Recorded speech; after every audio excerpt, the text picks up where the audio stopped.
Regional pride is one of the best and the worst things about League of Legends, and performing well at the mid-season invitational gives actual meaningful bragging rights to the major regions.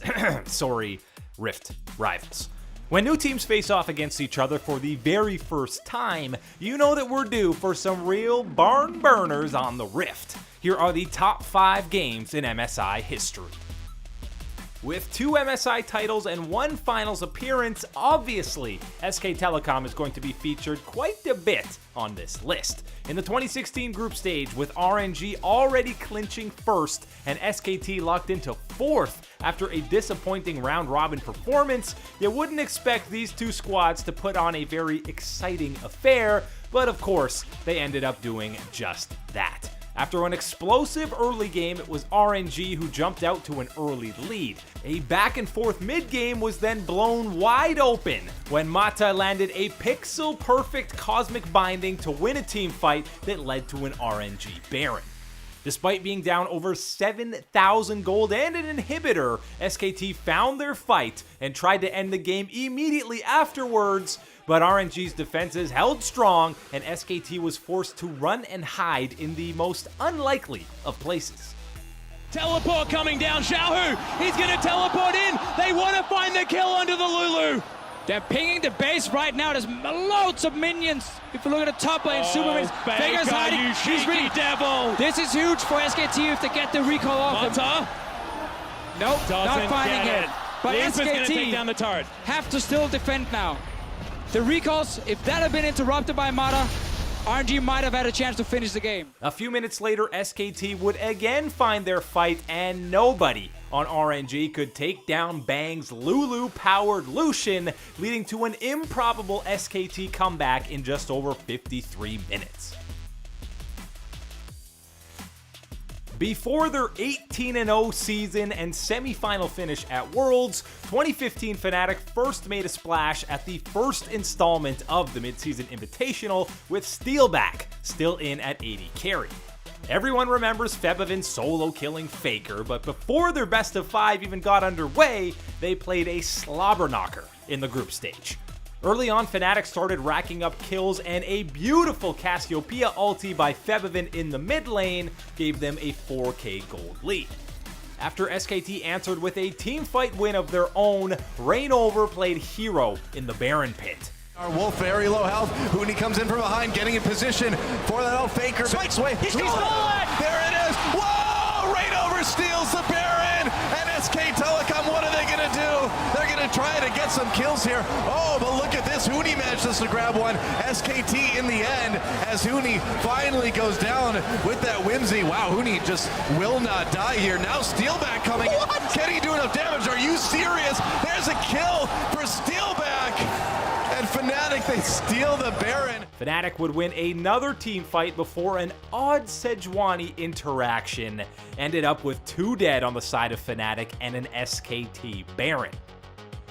Then down 23-11 in kills, SKT pulled another incredible team fight out despite a Herculean effort by Febiven. Oh, Huni didn't quite get to Bang. Meanwhile, Wolf comes back with a headbutt pulverized. Great equalizer comes down. Reignover trying to get the back lines, but Bengi with a big absolute zero. Marin is huge, literally, because that wild growth. Huni manages to catch Faker with his ultimate, but Faker backing away. Fnatic in big trouble. Double kill for Bengi ready. Make it a triple kill. And now SK Telecom, despite that big out for Febiven. Bang's going in! Oh, Febiven near Penta. That's a pentakill, I believe. Yes, it is! For Bang! Well, Fnatic gave SK Telecom a run for their money like nobody else could, but in the end, SKT takes the game. Therefore, GG! The Grand Finals of 2015 saw SKT fall down 2-1 to EDG before Faker subbed in for EasyHoon to lead them to a Game 4 victory, and in the 5th and decisive match, he locked in his patented LeBlanc pick, which he was 12-0 on at the time. But EDG, well, they were ready for it, drafting a team comp built to counter it with Morgana mid and Clearlove's Evelynn. With Faker as the only real source of damage for his team, EDG orchestrated their comp perfectly to shut down the rest of SKT and give Korea their first best-of-5 loss on a major international stage. Bring back those Dragon Jackets, EDG. Damn! 3 years after EDG's win over SKT, RNG came into the finals as the top seed after crushing the group stage. With a 2-1 series lead over Kingzone, the LCK champs looked well on their way to forcing a decisive 5th game after grabbing a Baron and BDD's Vel'Koz ripping through RNG for 4 kills, which led to an inhibitor. A few minutes later, after one of the many pauses in this game, another Baron battle ensued, but this time Uzi would come up huge. We are back in the game and we've gone straight to 110. RNG inside the Baron pit. Super minions out of the belt. But look at the fight. That's already a kill.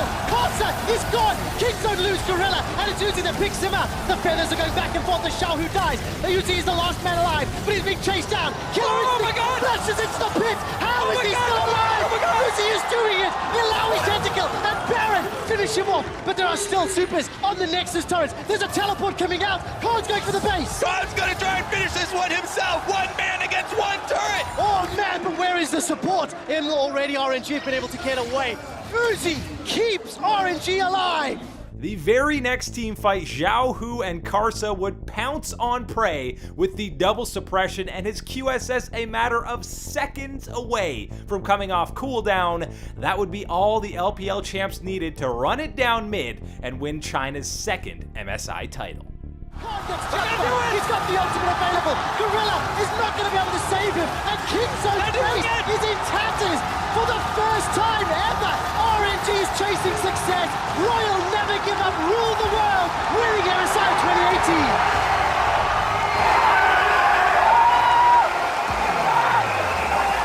After losing to wildcard team Supermassive earlier in the week, there probably wasn't much faith to be had in CLG to take down the undefeated RNG.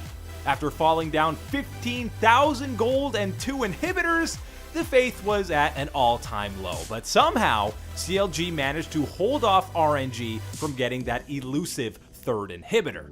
Then, to prevent RNG from securing their 5th dragon, Xmithy pulled off a miracle in the pit to keep the comeback dream alive. They have to go hard. CLG just have to force. They have no... Get the bind on Mata. Can they do it? Lambs just bite. Baron, a dragon ain't dying, I should say. Stixay does get Mata. The dragon goes down. It's secured by Xmithy. That is the first one for them. Can they do it? Can you believe? Do you have the faith in CLG? Because they just secured 3. Looking for 4. Looking for it. And can they end on this one? Are you kidding me? Smithy goes in and he lambs respites to keep the dragon alive. With Baron buff in hand now and the local Chinese fans silent in the arena, CLG ran it down mid for an inhib of their own, and after a teleport flank from Looper, the faithful servants of counter logic were finally rewarded. In comes Looper. Now, Looper is actually going to have to back off, but can they flank again? Darshan a little low. Death Mark onto Hui, and they're starting to help, but Xiaohu is shut down by Stixay. I don't know how this one's going to turn out, and that's insane. Looper is going low, but he chrono breaks back. A double kill for Hui. A kill for Hui. I can't believe it. A triple kill. That's going to be the ace. Looper is down. CLG. Do you believe, Kobe? Are you kidding me? They're gonna take down the undefeated team here at MSI! And I never doubted them! I never doubted them! CLG, Counter Logic Gaming with the most unlikely victory!